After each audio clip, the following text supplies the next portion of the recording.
कबीर देव एक महामंत्र में जगाते हुए कहते हैं,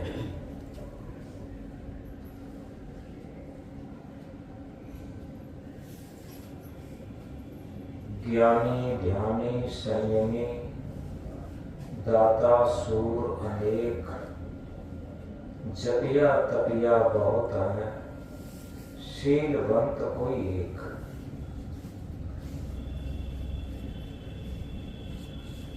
थोड़ा हमें गहराई से समझना है।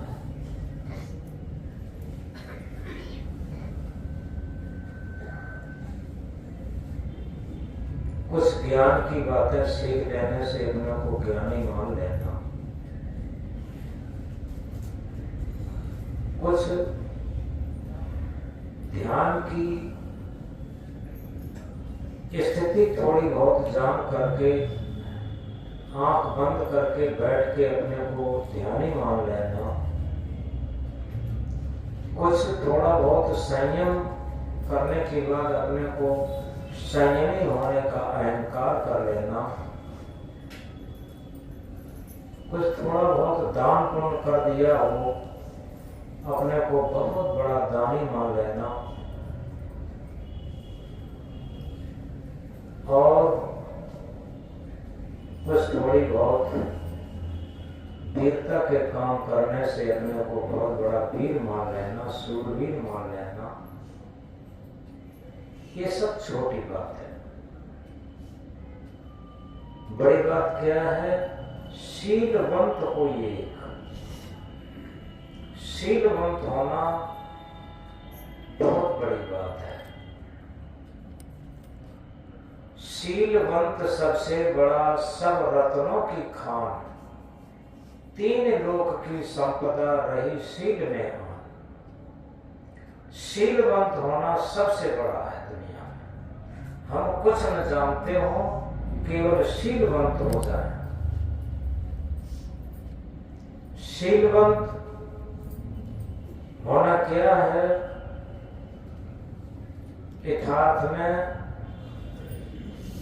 पूर्ण रूपेण निरहंकारी जीवन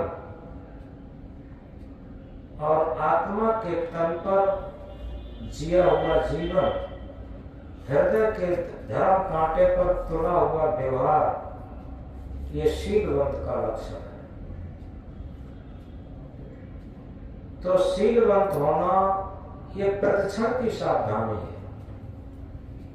सदगुरु बताते हैं, फैम आगे फैम पीछे फैम देने ढेर, फैम पर जो फैम करे सो फैम है मेर।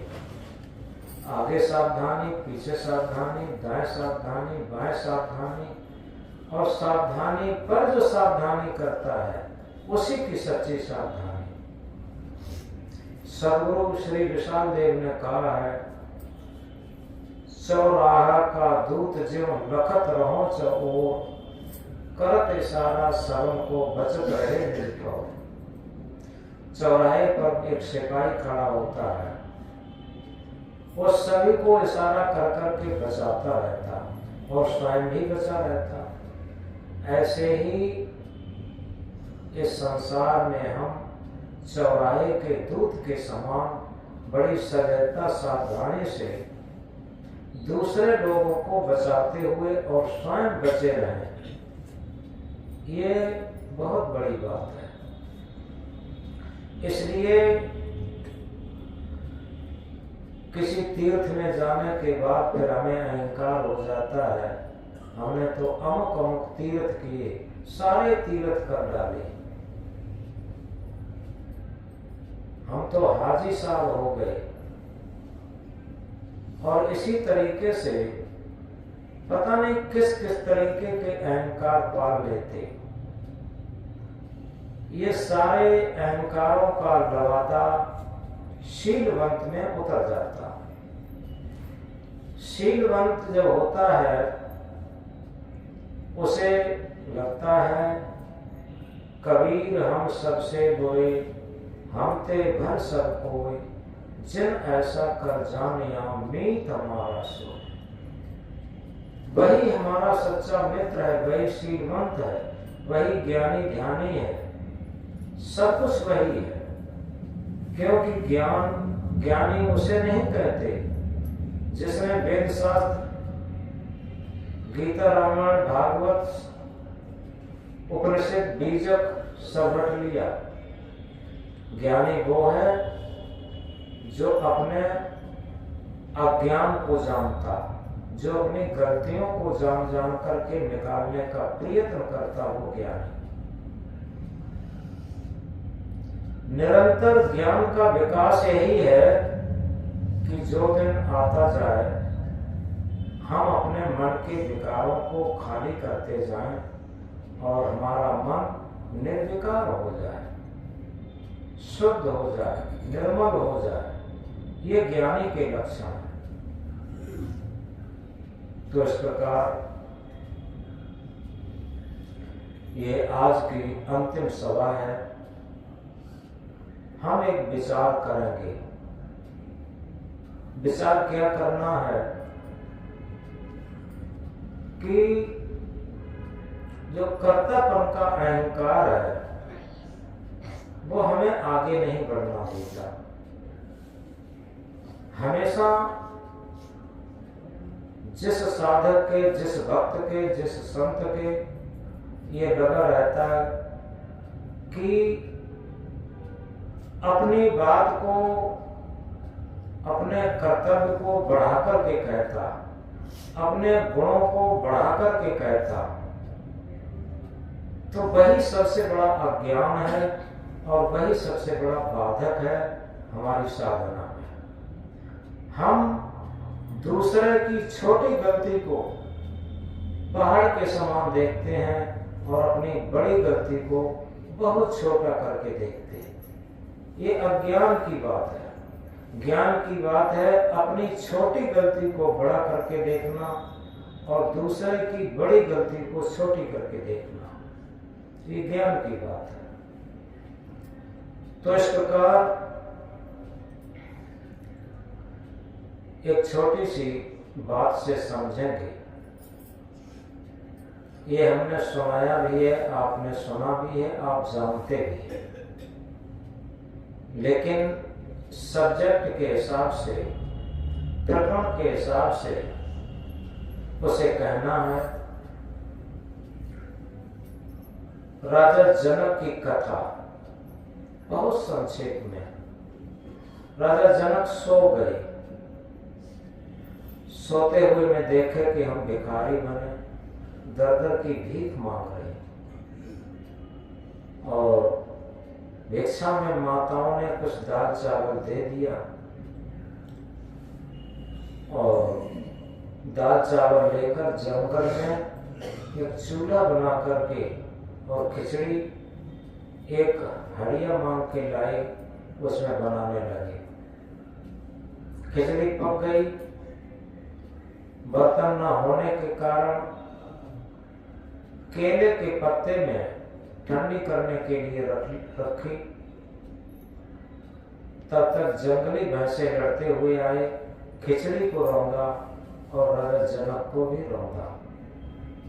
राजा जनक घबराहट में जाग गए तो देखते क्या है, सोने के पलंग पर राजमहल में लेटे हुए हैं। अब वो विचार करते हैं कि वर्तमान में हम राजा हैं, राजमहल में लेटे हुए हैं, ये सत्य है कि हम सपने में भिखारी बने थे, दर दर की भीख मांग रहे थे, वो सत्य है। उसके लिए सुबह होते ही मंत्रिमंडल में प्रश्न रख दिया। मंत्रियों ने कहा, सरकार ये तो प्रश्न का उत्तर कोई ज्ञानी ध्यानी लोग, कोई संत महात्मा लोग यही जान सकते हैं, हम क्या जाने।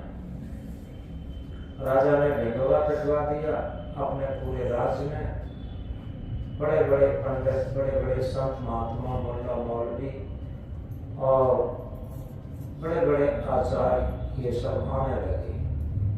महंत मंडलेश्वर ये सब आने लगे। और उसमें सबसे बड़ी बात थी कि कि जो भी राजा के प्रश्न का उत्तर देगा उसे आधा राज मिलेगा। आधे राज की वजह से बहुत लोग इकट्ठे हुए।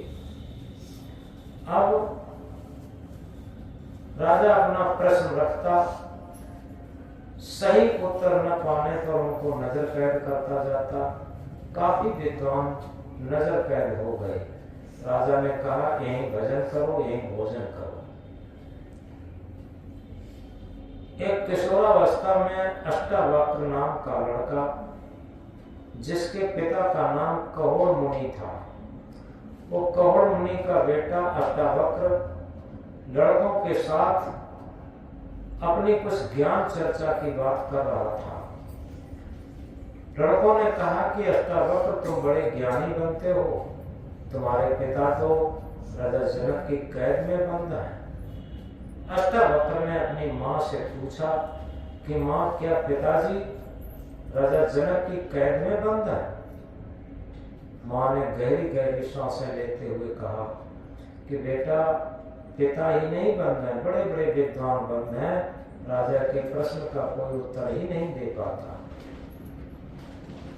अष्टावक्र ने कहा, माँ मुझे शीघ्र आज्ञा दो, मैं जा रहा हूँ राजा के प्रश्न का उत्तर देकर पिता सहित सभी विद्वानों को अभी मैं छुड़वाता। माता ने कहा, बेटा बड़े बड़े विद्वान उसमें बंद हैं। लेकिन जब अष्टावक्र ने हट किया, माँ को आज्ञा देनी पड़ी। अष्टावक्र पहुंचते हैं, गेट पर सूचना लिखी थी कि जो वहां पर एक नगाड़ा भी रखा था, जो एक वेद का ज्ञाता हो एक आवाज लगाए, दो वेद का ज्ञाता हो दो आवाज लगाए। इस प्रकार जितने वेद जितने शास्त्र का ज्ञाता हो उतनी आवाज लगाए।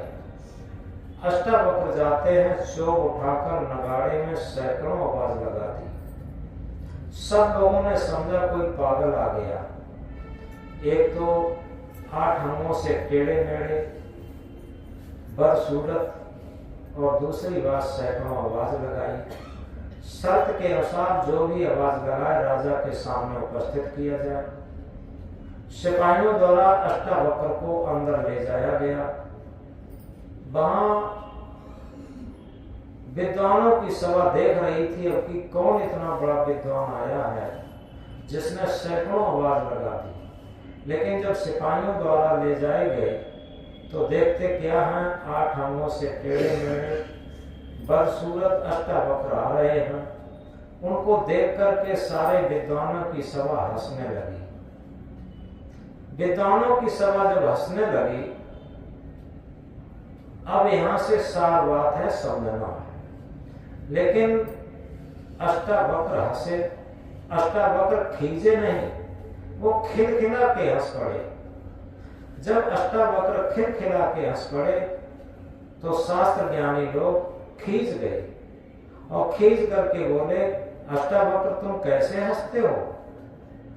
अष्टावक्र ने बड़ी विनम्रता से कहा कि महाराज लोगों, विद्वान लोगों, पहले तो आप हंसे, आप बताएं आप क्यों हंसे, तब हम बताएं हम क्यों हंसे। तो विद्वानों ने कहा कि हम लोग बड़े बड़े 4 वेदों के ज्ञाता, 6 शास्त्रों के ज्ञाता और उपनिषदों से लेकर गीता रामायण भागवत सबके ज्ञाता, और हम लोग राजा के प्रश्न का उत्तर नहीं दे पाए और तुम 8 अंगों से टेढ़े मेढ़े बदसूरत और राजा के प्रश्न की उत्तर देने की हिम्मत करके आए और सैकड़ों आवाज लगा दी, इसलिए हमको हंसी आ गई। अब अष्टावक्र से पूछा, अष्टावक्र बताओ तुम क्यों हंसे? तो अष्टावक्र ने कहा, हम इसलिए हंसे, हम समझ रहे थे कि राजा जनक ने कोई आत्मज्ञानी लोग इकट्ठे किए होंगे, यहाँ तो सब चमत्कार लोग इकट्ठे कर लिए। तो विद्वान लोग सब खींच गए और ये कहा, अष्टावक्र एक तो तुम 8 अंगों से टेढ़े मेढ़े विकलांग और तुम उल्टी बात करते हो। यहाँ कोई चमत्कार नहीं, यहाँ तो सब महापंडित विद्वान लोग हैं, शास्त्री आचार्य महामंडलेश्वर संत महात्मा सब हैं। तुम कैसे बिना समझे बात करते हो। तो अष्टावक्र ने कहा, अच्छा विद्वान लोगों एक बात बताओ, गन्ना टेढ़ा मेढ़ा होता है क्या? रस भी टेढ़ा मेढ़ा होता है कि नहीं? नदियां टेढ़ी मेढ़ी होती क्या? जल भी टेढ़ा मेढ़ा होता कि नहीं? और गाय काली पीली लाल सफेद होती है क्या? दूध भी काला पीला लाल होता कि नहीं? दूध तो सबका सफेद ही होता। अष्टावक्र ने कहा, एक बात बताओ, शरीर नाटा लंबा गोरा काला टेढ़ा मेढ़ा हो सकता है क्या? आत्मा भी नाटी लंबी काली गोरी और टेढ़ी मेढ़ी हो सकती? इतनी बात सुनते ही सब विद्वान आंखें नीचे झटका गए और मौन हो गए, कोई उत्तर नहीं दिया। अष्टावक्र ने कहा, तुम हमारे टेढ़े मेढ़े बदसूरत शरीर में आत्मा को कहां देखते?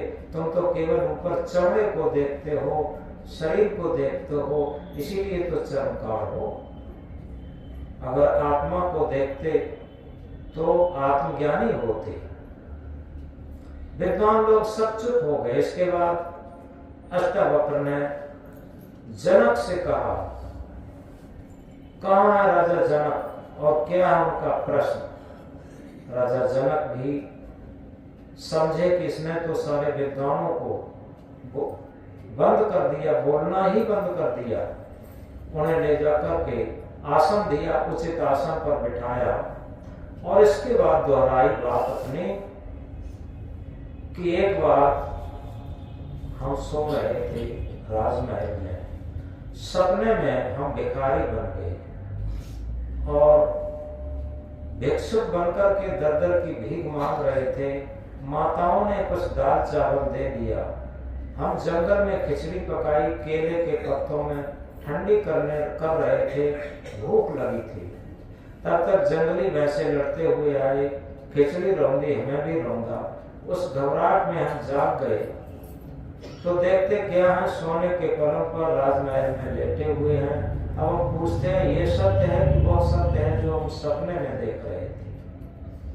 अष्टावक्र ने कहा, राजा तुम्हारा प्रश्न तो समझ में आया, लेकिन इस प्रश्न के उत्तर के बदले में दक्षिणा में क्या दे रहे? राजा जनक ने कहा, महाराज मैं आधा राज दे रहा। अष्टावक्र ने कहा, राजा जनक होश में आओ, ये राज तुम्हारा नहीं है, ये तो तुमने अपने पूर्वजों से उत्तराधिकार में लिया है। ये प्रश्न तुम्हारा है, तुम अपनी वस्तु दो। अब राजा जनक होश में आ रहा है, उसका अहंकार गल रहा है। जिसके लिए ये पूरी कहानी कही, ये दृष्टांत कहा, वो सार बात अब अंत में है। राजा जनक का अहंकार गल रहा है क्योंकि हमारे पास जो रहता है उसी का अहंकार रहता है। धन का, पद का, प्रतिष्ठा का, इन्हीं सारी चीजों का अहंकार तो रहता है। तो राजा जनक ने कहा कि महाराज जब मेरा राज नहीं है, अब क्या दूं? आपको अपना राजकोष दे रहे हैं। अष्टावक्र ने फिर ललकारा, राजा जनक और होश में आओ, ये राजकोष भी, राज का खजाना भी तुम्हारा नहीं, ये प्रजा से टैक्स रूप में वसूल कर इकट्ठा किया है, इसमें तुम्हारी एक छलांग नहीं। अब राजा जनक विचार करता है, जैसे जैसे अहंकार गलता है वैसे वैसे उसका मन नॉर्मल होता। ये सूत्र की बात होती है, जिसका जितना मन का अहंकार गलता है उतना ही मन निर्मलता की तरफ बढ़ता है, नॉर्मलता की तरफ बढ़ता है, सहजता की तरफ बढ़ता है। अब धीरे धीरे राजा जनक का मन सहजता की तरफ आ रहा है, निर्मलता की तरफ आ रहा है। राज भी मेरा नहीं, राजकोष भी मेरा नहीं, अब आखिर मेरे पास क्या बचा? और बहुत विचार करता है, बहुत विचार करता है, और इसके बाद कहता है कि महाराज गुरुदेव, मैं अपना शरीर आपको अर्पण कर रहा, क्योंकि मेरे पास तो कुछ बचा ही नहीं। अष्टावक्र ने फिर ललकारा, राजा जनक और होश में आओ, ये राज तुम्हारा नहीं, ये तुम्हारे पुरखों से मिला। राज खजाना ये प्रजा से टैक्स रूप में मिला, और ये शरीर प्रकृति से मिला, इसमें तुम्हारा कुछ नहीं, इसमें 5 तत्व हैं। अगर तुम्हारा होता, ये जवानी में जो बाल श्या भमरे की तरीके से होते हैं, ये बुढ़ापे में सफेद बगुले की तरीके से होते हैं, इसे रोक नहीं पाओगे, काले भली कर लो। और जो चमड़ी जवानी में चमकती है वो सिकुड़ जाती है, गाल पिचक जाते हैं, आंखें अंदर को धस जाती हैं, कमर टेढ़ी हो जाती, ये सारा अनसुहाता शरीर हो जाता। अगर तुम्हारे बस की बात हो, इस शरीर को कंट्रोल करके दिखाओ। ये प्रकृति का, इसमें तुम्हारा कुछ भी नहीं। अगर इसमें से प्रकृति कुछ ले ले तो इसमें कुछ नहीं कर पाओगे। राजा जनक के अंदर जो भी किंचित मात्रा अहंकार रहा होगा वो भी गल गया, बहुत विनम्र हुआ और बिल्कुल स्थिति पर आ गया और बोला कि गुरुदेव, जब मेरा राज भी नहीं, मेरा राजकोष भी नहीं, जब मेरा शरीर भी नहीं, अब मेरे पास क्या बचा? केवल मेरा मन बचा, और मन आपके श्री चरणों में मैं अर्पण कर रहा हूं। और तुरंत सिर झुका देता है, मन को अर्पण कर देता है, और जैसे ही मन को अर्पण किया, जगा जनक को बोध, वैसे ही अष्टावक्र ने अपना वरद हस्त रखा और ये कहा कि जनक, अब तुम्हारा मन उत्तर सुनने के लिए बिल्कुल सही स्थिति में आ गया, क्योंकि जब तक इसके अंदर अहंकार रहता है तब तक सही उत्तर नहीं जान पाओगे।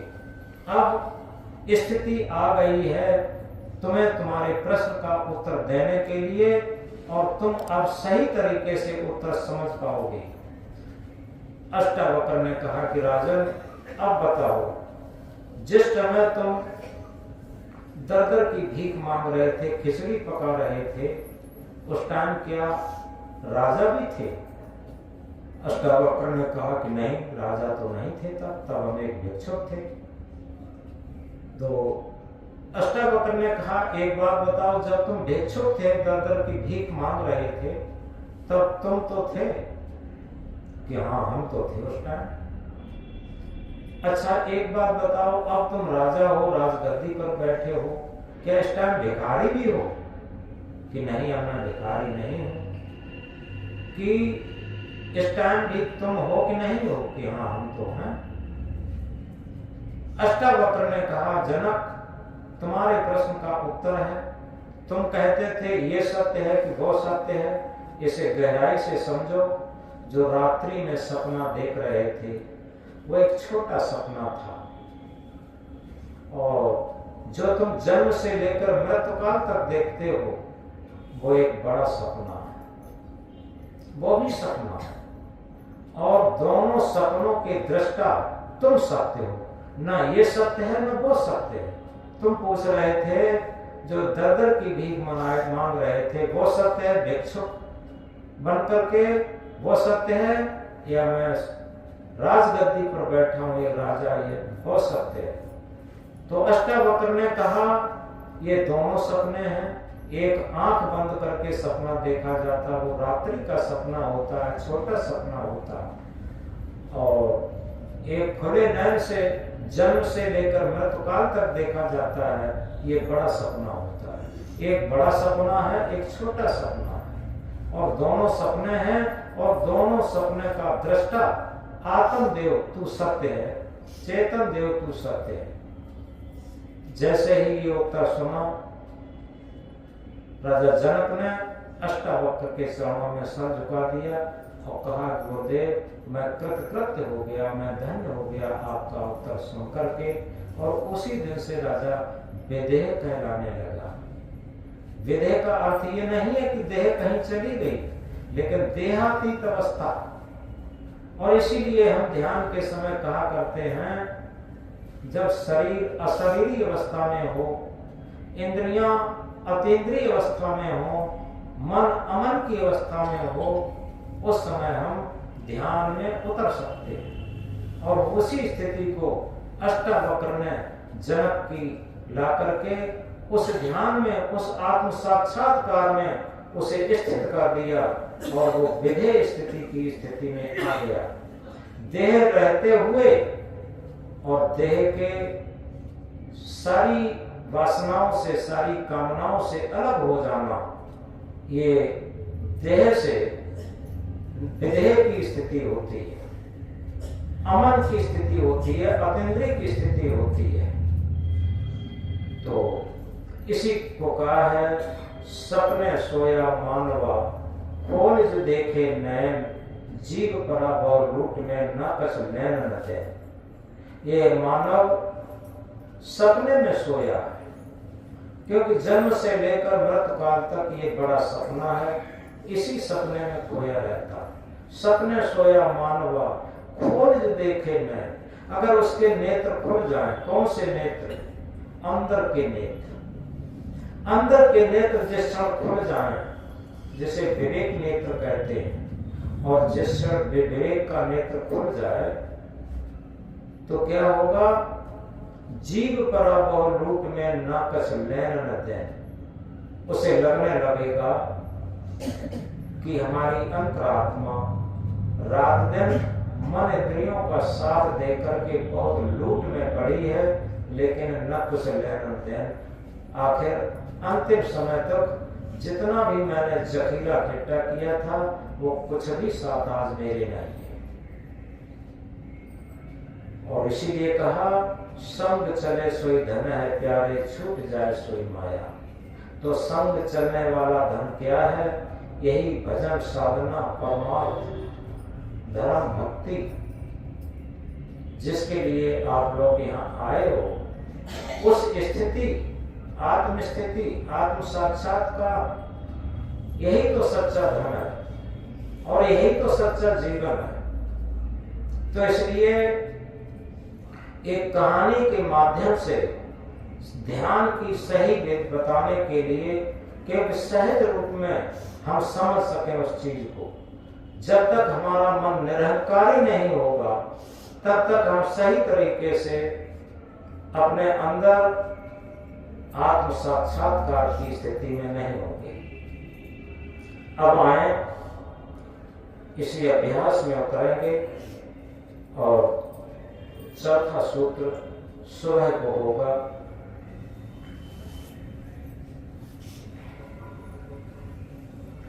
सभी लोग सहज आसन से बैठ जाए।